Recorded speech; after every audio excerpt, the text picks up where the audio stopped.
Standard 8. Dear children, let's continue our second lesson of maths in this video. We have already seen two lines and their transversal and the different types of angles created by them.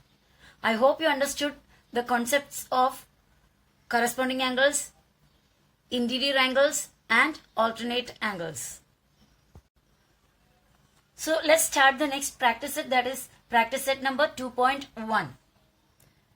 Here the first question, in the adjoining figure, each angle is shown by a letter. In the adjoining figure, adjoining means the figure attached to this question. A question के बाजू का figure. The figure is shown here. Okay. There are two lines and this is the transversal. ये दो line है और ये जो है ऊपर से जो नीचे that is the transversal of these two lines. ये दो line का transversal है ये, क्योंकि ये transversal इन दोनों line को काट रहे हैं. So in the adjoining figure, each angle is shown by a letter. That means a single letter. This one angle from here, see, I'm showing from up towards the left. This angle is shown by a single letter, that is P. And this angle towards the right side from up, this angle is Q. And this downward, this angle from here, this angle is named as small letter R.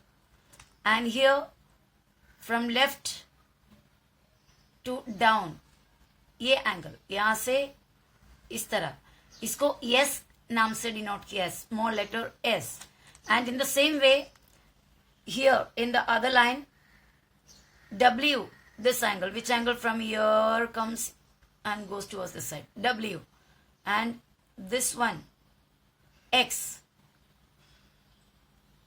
This one is Y. Okay, please concentrate on the movement of my marker. And the other one is here, from here, otherwise, sorry, this one, X over now Y. From here towards down, this angle is named as Y.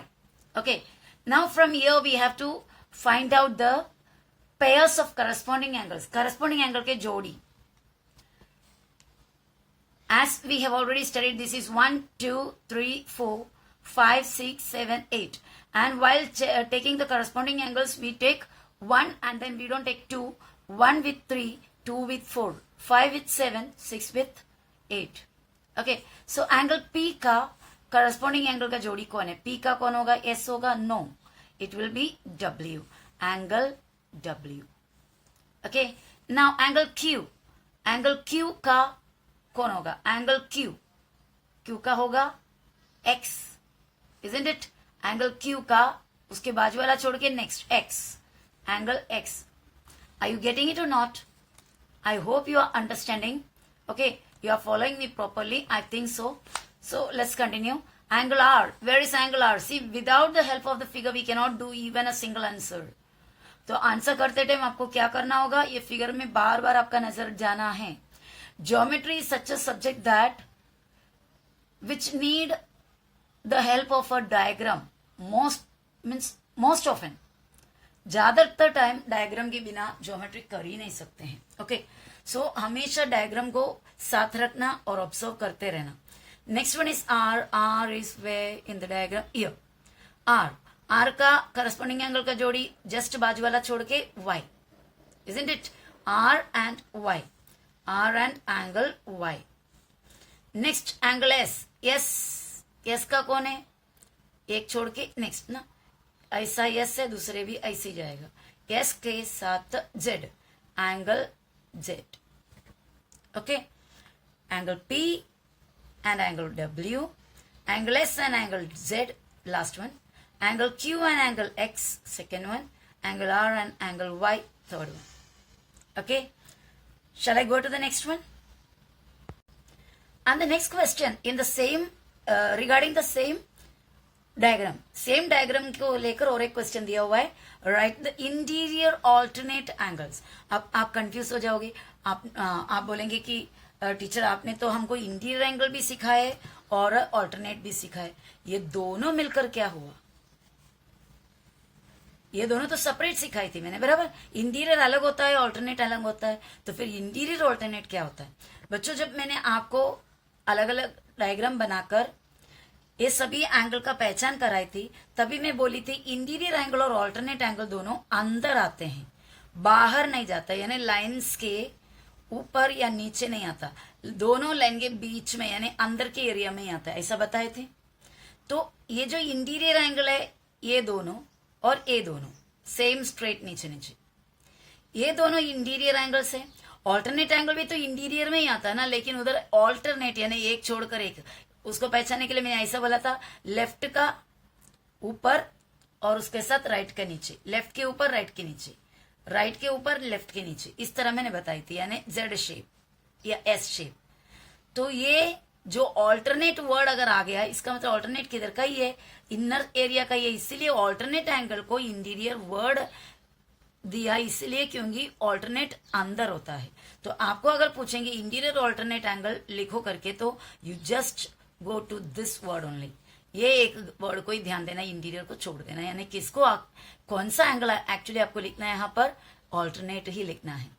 पर इधर interior word इसलिए दिया है क्योंकि alternate, while we are taking the alternate angles, we never consider outsiders. Outside के जो angles है उसको हम कंसिडर करते ही नहीं है। Whenever we are considering alternate angle, we always consider the interior areas. इसीलिए ऑल्टरनेट एंगल को यहाँ पर पीछे उससे जस्ट पहले इंटीरियर दिया। इंटीरियर और ऑल्टरनेट एंगल का मतलब ओनली ऑल्टरनेट एंगल्स। अगर इंटीरियर एंगल लिखने के लिए पूछेंगे तो आपको स्पेसिफिकली वही वर्ड देंगे, इंटीरियर एंगल्स, उसमें ऑल्टरनेट वर्ड नहीं आएगा। ऑल्टरनेट वर्ड आ गया तो नेवर माइंड, इंटीरियर को छोड़ दो, सिर्फ ऑल्टरनेट लिखना। Okay, so interior angles are interior alternate angle. Interior alternate angle S का कौन होगा, यहाँ पर S and X, S and angle X, और डब्ल्यू के साथ ये आएगा एकदम पार करके, ऑल्टरनेट यानी ये जगह छोड़कर आगे जाना है, डब्ल्यू के साथ R, W and angle are.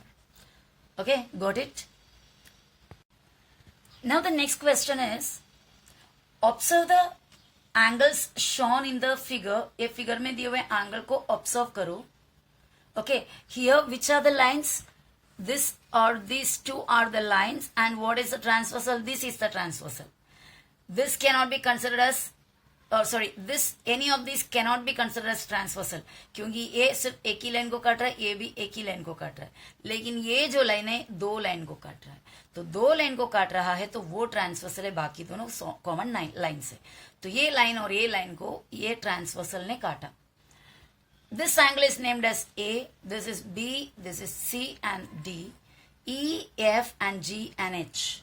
Okay, we have to write the interior alternate angles, that means alternate angles, and we have to write the corresponding angles and interior angles. Here we will get 2 pairs, here we will get 4 pairs, and here you will get 2 pairs.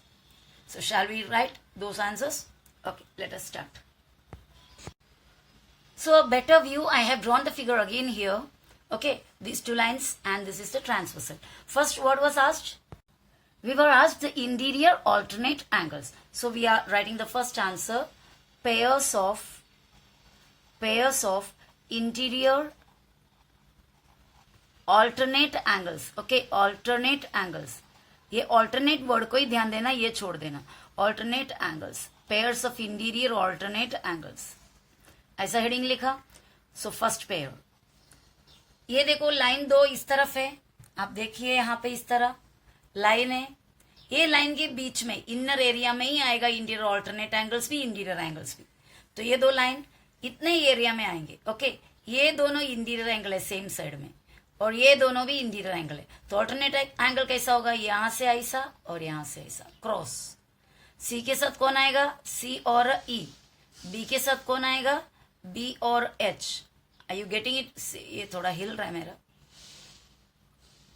I wish if I have one more hand. Okay, so alternate angle कौन सा होगा, ये दोनों होंगे, cross में आ जाओ। ये भी ऑल्टरनेट एंगल है, बी और H.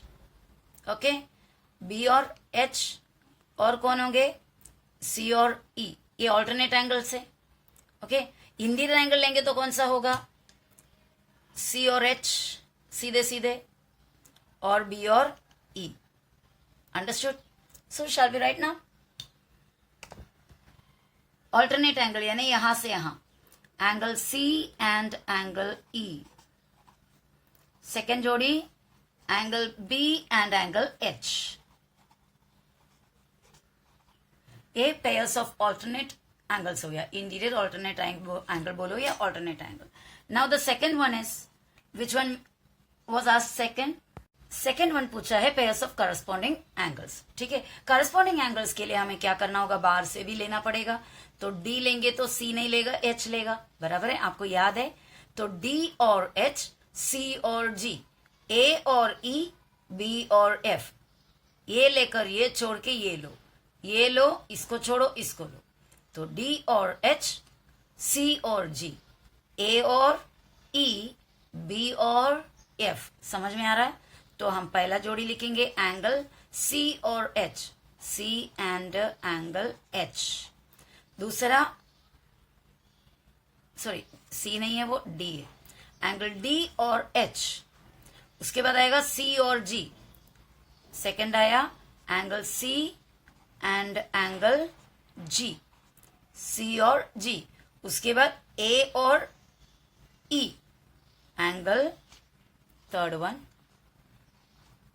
Angle A and angle E. Okay, वापस से फिगर में देखते हैं. ए और ई और उसके बाद बी और F. Fourth one is angle B and angle F. Okay, is it clear? Now the third one I'm writing here. What is the third one? Yes, interior angles. Pairs of interior angles. Interior angles. ये confusion नहीं होना, interior angle और interior alternate angle अलग है. जब ये alternate word आया तो आपको सिर्फ ऑल्टरनेट पे कॉन्सेंट्रेट करना है. पेयर्स ऑफ इंटीरियर एंगल वो तो मैंने आपको बताया, इस तरह रखी थी. बराबर, एकदम सीधे सीधे ये दोनों, सी और एच, बी और ई. सी के साथ कौन आएगा? एच. सी और एच, बी और ई. तो फर्स्ट जोड़ी हो गया एंगल सी और एंगल एच. सेकंड जोड़ी हो गया एंगल बी, है ना, बी और ई, बी और ई, बी एंड एंगल ई. हो गया, इतना ही था. Okay, and that's how the exercise also finished. that practice set finish हो गया. अभी हम नेक्स्ट पढ़ने वाले टॉपिक है properties of angles formed by two parallel lines and transversal. up till now we didn't consider the parallel lines. we considered any common two lines, कैसे भी थे, टेढ़े मेढ़े कैसे भी थे, और उसका ट्रांसवर्सल के बीच में जो एंगल्स बनते उसके बारे में हमने देखा. Now we have to study the special properties of those angles which were made by made by transversal on two parallel lines, not any common line. ऐसे आम लाइंस नहीं है कोई, पैरेलल लाइंस के बीच में अगर बंदे हैं तो वो कैसे होंगे. Okay, that will study in the next video, and I hope you understood everything well. Okay, if you have any doubt please ask me, and see you in the next video with the properties of angles formed by two parallel lines and their transversal. Bye.